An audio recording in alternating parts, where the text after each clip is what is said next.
যে এর পরবর্তী ইন্ডিয়া জোট, এটা কি মমতা বন্দ্যোপাধ্যায়ের শেষ ইন্ডিয়া জোটের বৈঠক ছিল, যেখানে তিনি এনিয়ে বিনিয়ে কেঁদে ডেরেককে দিয়ে রাহুল গান্ধীর কে বাধ্য করেছিলেন একটা ইন্ডিয়া জোটের বৈঠক করে, যাতে মানে মায়া কান্না কাটতে পারেন, আমি হারিনি, আমাকে হারিয়ে দেওয়া হয়েছে, আমাকে হারিয়ে দেওয়া হয়েছে।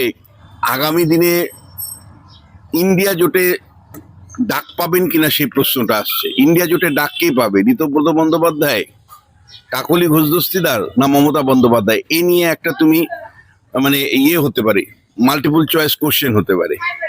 মমতা চেয়েছিলেন ইন্ডিয়া জোটটা আজকে ডেকে ভিকটিম কার্ড খেলতে, দেখো আমার খোকাকে কি মেরেছে, আমার খোকা খুব মার খেয়েছে, ডিম থেরাপি দিয়েছে আমার খোকাকে, এটাতেও মানুষের মন গলেনি। আর উনি যখন বলেছেন ইন্ডিয়া জোটের মধ্যে যে আমাদেরকে হারিয়ে দেওয়া হয়েছে, সেটাতেও কারো মন ভরেনি। মমতার মুখ দেখবো না, অভিষেকের মুখ দেখবো না, ও মমতা অভিষেকের নামের সাথে নিজেদের যুক্ত করব না, সেই যে প্রক্রিয়া শুরু হয়েছিল, আজকে সংসদীয় দল বিভাজনের মধ্য দিয়ে সেই বৃত্ত পূর্ণ হলো। আজকে আমরা পরিষ্কার কাকলি ঘোষ দস্তিদারের নেতৃত্বে সংসদীয় কমিটিতে 20 জন সাংসদ, মানে লোকসভার, আপনারা শুনলে অবাক হবেন যে তাতে ইউসুফ পাঠানের মতন সংখ্যালঘু মুসলমানরাও আছে, যাদেরকে গুজরাট থেকে নিয়ে এসেছিল মমতা বন্দ্যোপাধ্যায়। তাতে কীর্তি আজাদের মতন লোকও আছে, তাতে শত্রুঘ্ন সিনহার মতন লোকও আছে। তাহলে আপনারা বুঝতেই পাচ্ছেন যে এদের মানে যখন আনা হয়েছিল দলের মধ্যে, সামান্যতম আদর্শগত মানে দৃঢ়তা যদি থাকতো, অবস্থান থাকতো, এমনকি রচনা বন্দ্যোপাধ্যায়ও আছে, তাহলে আপনারা বুঝতেই পাচ্ছেন যে এরা প্রত্যেকেই এখন চাচা আপন প্রাণ বাঁচা। মমতা সবচেয়ে খারাপ, চোরেদের নেত্রী ছিলেন বলে, কিন্তু আপনারা তো চোর ছিলেন। উনি যদি চোরেদের নেত্রী হন, চোরেদের সর্দার যদি মানে ভাইপো হয়, তাহলে আপনারাও তো চোর ছিলেন। যারা মমতা বন্দ্যোপাধ্যায়, অভিষেক বন্দ্যোপাধ্যায় কেবল বিরোধিতা করলেন, তারা বেঁচে গেলেন। বাঁচলাম বাবা, বাঁচলাম। মানে বিজেপির সরকারের পুলিশ প্রশাসন থেকে বাঁচলাম, এমন তো হবে না। মমতাকে বিরোধিতা করেছি, অভিষেককে বিরোধিতা করেছি, এনডিএ শিবিরে জয়েন করেছি, ফলে আমার কাছে পুলিশ আসবে না, আমার 15 বছরের অত্যাচার কেউ দেখতে পাবে। মমতা বন্দ্যোপাধ্যায়ের পাপের ভাগিদারিত্ব কেউ নিতে চাইছে না। রত্নাকর দস্যুর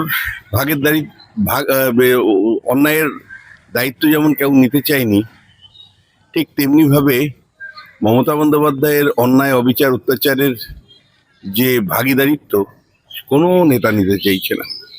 একেবারে কাউন্সিলর থেকে শুরু করে বিধায়ক, সাংসদ, প্রত্যেকেই মমতা বন্দ্যোপাধ্যায়ের বিরুদ্ধে প্রতিবাদের স্বর হয়ে উঠছে। রাজ্যের বিধানসভার মধ্যে বিধান পরিষদীয় দলের বিভাজন তো আগেই হয়েছিল, আজকে ফিরহাদ হাকিমের যোগদান, এবং ক্রমশ সংখ্যাটা বেড়ে বেড়ে শেষ পর্যন্ত মমতার সাথে, অভিষেকের সাথে আর কেউ থাকবেন কিনা। যেমন বিধানসভায় প্রশ্ন, বঙ্গ টিভিতে প্রথম ব্রেকিং গেছিল যে এ রাজ্যে 22 জন সাংসদ, লোকসভার 22 জন সাংসদ, তারা বেরিয়ে যাচ্ছেন, আলাদা গোষ্ঠী তৈরি করবেন, এনডিএকে সমর্থন করবেন। এটা তোমার চ্যানেল পশ্চিমবাংলার মধ্যে প্রথম যারা এটা ব্রেকিং করেছিল রোজিনার মাধ্যমে। সেই বঙ্গ টিভির খবরই সত্যতা প্রমাণিত হলো। বঙ্গ টিভি প্রথম জানিয়েছিল যে সংসদীয় দলের বিভাজন সময়ের অপেক্ষা, এবং আলাদা গোষ্ঠী হিসাবে তৃণমূল কংগ্রেসের বেশিরভাগ সদস্যই মমতার বাইরে চলে যাবেন। আজকে কেন্দ্রীয় মন্ত্রী ভূপেশ যাদবের বাড়িতে দিল্লিতে মুখ্যমন্ত্রী শুভেন্দু অধিকারীর উপস্থিতিতে তৃণমূলের একের পর এক সাংসদরা গিয়ে উপস্থিত হন। তারা নিজেদের মধ্যে মিটিং করেন, সিদ্ধান্ত জানান যে তারা এনডিএকে সমর্থন করবেন, এবং এই মর্মে তৃণমূলের চিফ হুইপ কাকলি ঘোষ দস্তিদার চিঠি লিখে স্পিকারকে জানিয়েছে। ফলে তুমি বুঝতেই পারছো মমতা বন্দ্যোপাধ্যায় আগামী দিনে ইন্ডিয়া জোটে ডাক পাবেন কিনা সেই প্রশ্নটা আসছে। ইন্ডিয়া জোটে ডাক কে পাবে? ঋতব্রত বন্দ্যোপাধ্যায়, কাকলি ঘোষ দস্তিদার, না মমতা বন্দ্যোপাধ্যায়? এ নিয়ে একটা তুমি মানে ইয়ে হতে পারে, মাল্টিপল চয়েস কোশ্চেন হতে পারে যে এর পরবর্তী ইন্ডিয়া জোট, এটা কি মমতা বন্দ্যোপাধ্যায়ের শেষ ইন্ডিয়া জোটের বৈঠক ছিল, যেখানে তিনি এনিয়ে বিনিয়ে কেঁদে ডেরেককে দিয়ে রাহুল গান্ধীর কে বাধ্য করেছিলেন একটা ইন্ডিয়া জোটের বৈঠক করে, যাতে মানে মায়া কান্না কাটতে পারেন, আমি হারিনি, আমাকে হারিয়ে দেওয়া হয়েছে, আমাকে হারিয়ে দেওয়া হয়েছে।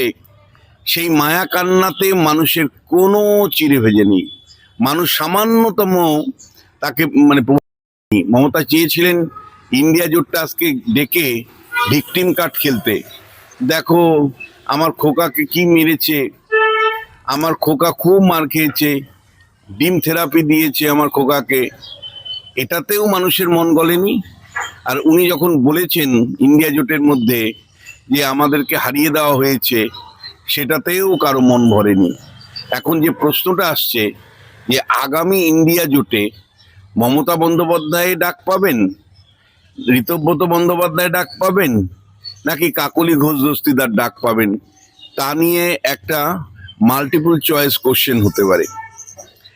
দেখো, ইতিহাসের পাতায় মমতা স্থান পেতে পারত, কিন্তু যে অন্যায় অবিচার অত্যাচার উনি করেছেন, যে লুটের সাম্রাজ্য নিয়েছেন, যেভাবে মানুষ প্রতিনিয়ত চোর চোর বলছে, মানুষ ঘৃণার চোখে দেখছে তৃণমূল কংগ্রেস দলটাকেই, যারা করতো তাদেরকে। ফলে তৃণমূল কংগ্রেসের লোকাল লেভেলের কাউন্সিলর থেকে শুরু করে এমএলএ এমপি কোনো মতেই মমতার নামের সাথে নিজেদের যুক্ত করতে চাইছে না। তৃণমূল কংগ্রেসের সর্বস্তরে মমতা অভিষেকের নাম যাতে না আসে, তার জন্যই সমস্ত নেতারা তৎপর, তার জন্যই কাউন্সিলররা, তার জন্যই পঞ্চায়েত সদস্যরা, তার জন্যই এমএলএ এমপিরা আলাদা গোষ্ঠী তৈরি করে মমতার মুখ দেখব না, অভিষেকের মুখ দেখব না, ও মমতা অভিষেকের নামের সাথে নিজেদের যুক্ত করব না, সেই যে প্রক্রিয়া শুরু হয়েছিল, আজকে সংসদীয় দল বিভাজনের মধ্য দিয়ে সেই বৃত্ত পূর্ণ হলো। অর্থাৎ খুব পরিষ্কার করে বললে, যে সমাজবিজ্ঞানের মানে শিক্ষক আমরা বলেছিলাম যে এই দলটা ক্ষমতার বাইরে চলে গেলে এই দলটা অল্প সময়ের মধ্যে বিলীন হয়ে যাবে, সেই লক্ষ্যেই মমতা বন্দ্যোপাধ্যায়ের দল তৃণমূল কংগ্রেস চলছে।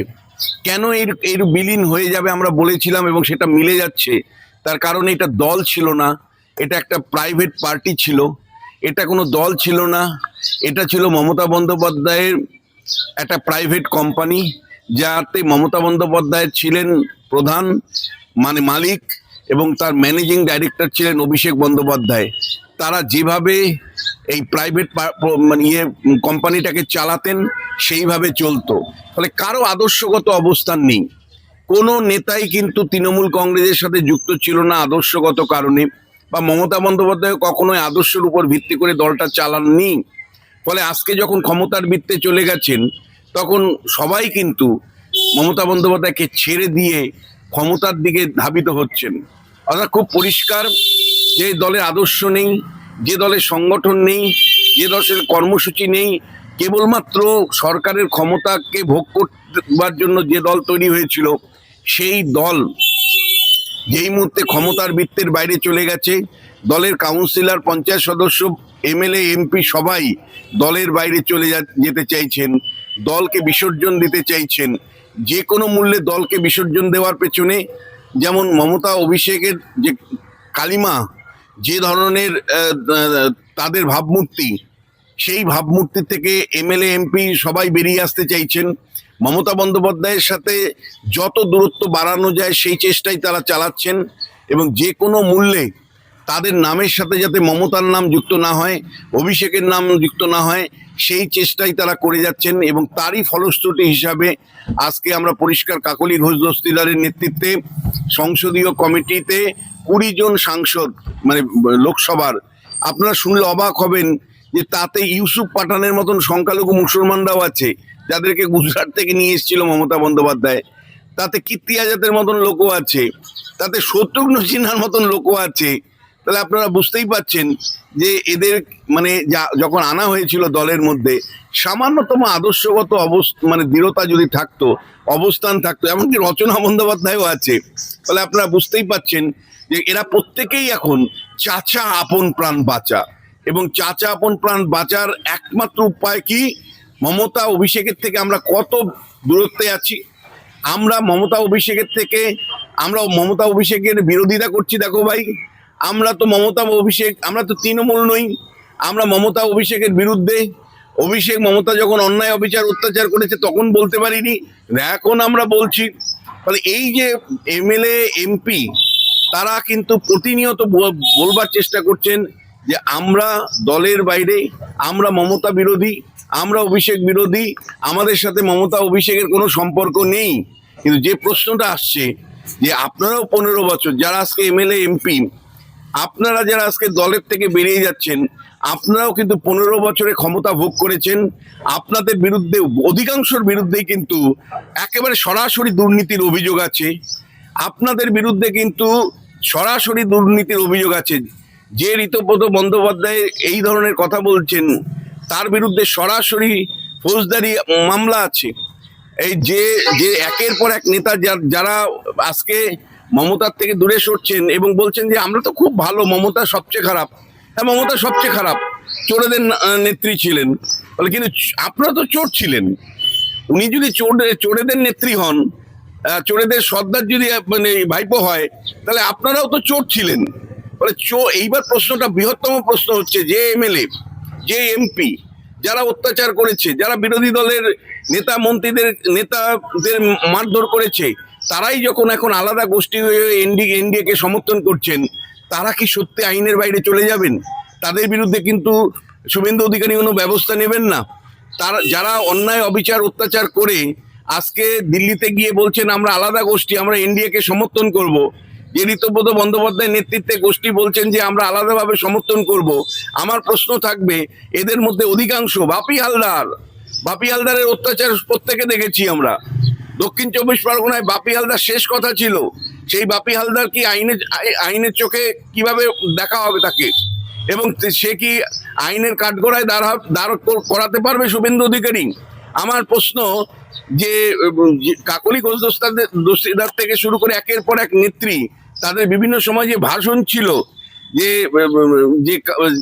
পার্ক স্ট্রিটের ঘটনাতে খোদ্দারের সাথে সম্পর্ক, এইরকম বক্তৃতার থেকে শুরু করে একের পর এক অন্যায় অত্যাচারের কাহিনী যাদের প্রতিনিয়ত আমরা দেখেছি 15 বছর ক্ষমতায় থাকাকালীন, সেই সমস্ত এমপি এমএলএরা আজকে অন্য গোষ্ঠী তৈরি করে তারা এনডিএকে সমর্থন করবেন, কিন্তু তাদের বিরুদ্ধে কি ব্যবস্থা নেওয়া হবে? এবং এই এমএলএ, এই এমপিদের নিয়ন্ত্রণে আছে বহু কাউন্সিলর, তারা ওত পেতে আছে কখন বিজেপিতে জয়েন করবে, তারা ওত পেতে আছে এই কাউন্সিলররা কখন তারা মানে বিজেপিতে ঢুকে যাবে।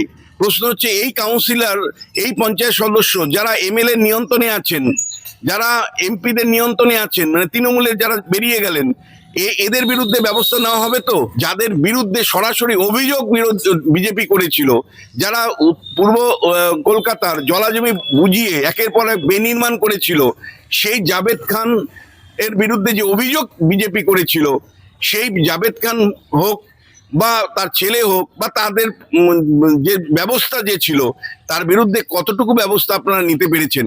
শেষ পর্যন্ত শ্রমিক ভট্টাচার্যের কাছে আমার এই প্রশ্নটা থাকবে যে সিলেক্টিভ পানিশমেন্ট হবে না তো? যে যারা মমতা বন্দ্যোপাধ্যায়, অভিষেক বন্দ্যোপাধ্যায় কেবল বিরোধিতা করলেন, তারা বেঁচে গেলেন, বাঁচলাম বাবা বাঁচলাম, বিজেপি সরকারের পুলিশ প্রশাসন থেকে বাঁচলাম, এমন তো হবে না।